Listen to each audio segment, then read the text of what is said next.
this is Dorothy from BuildSoft. This video will show you how to deal with stainless steel in diamonds. Now the first thing we want to do is assign the stainless steel material to this structure. So I'm using Ctrl A to select the whole structure, and I'm opening the material library. I'm entering stainless steel. And as you can see, the diamonds material library has been extended with several stainless steel grades. And these are included by default. If you need more grades or other grades, you can always add them manually to the material library. But for now, for this structure, I will use this grade over here, and I click OK to assign it. Now the next logical step is to calculate the structure. So the geometry is defined, is present, and we already added loads and load combinations. So let's go ahead with the elastic analysis, and I use the calculator button for that. The results are the well-known results, meaning the deformations, which we will evaluate in a serviceability limit state rare combination. We also have internal forces, reaction forces, and so on.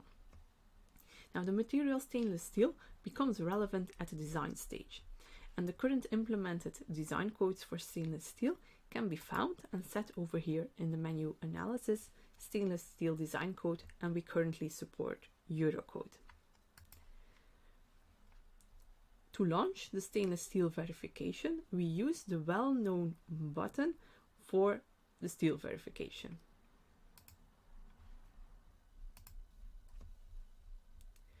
Now the stainless steel strength and stability verifications are very much alike the regular carbon steel verifications. So I will just double click one of the elements, and let's look at, let's start at the resistance.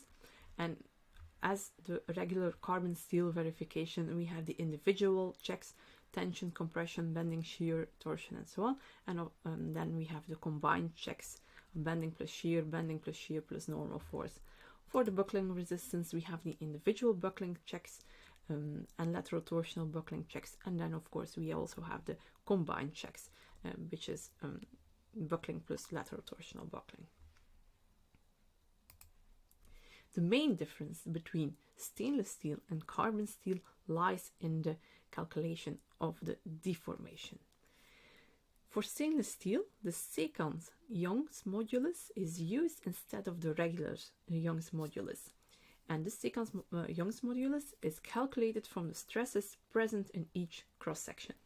And in order to get a special deformation, the stresses, the elastic stresses, should be known in each cross-section. That is why we can only calculate the deformations after the elastic analysis has been done. Well, the correct deformations for stainless steel, that is. And we use this button for that. Now, in the dialog window that pops up, you must choose the combination for which the stresses should be evaluated to calculate the secant Young's modulus. Now, this should be a combination in which you will evaluate the deformations. So usually this will be a rare combination.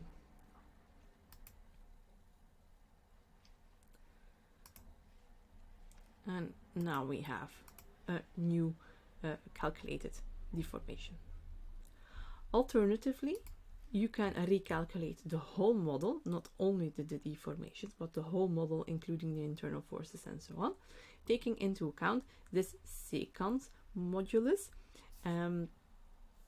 This will lead to a distribution of internal forces, but usually small, because of the stiffness of each element will be now a little bit different compared to the stiffness using Young's modulus.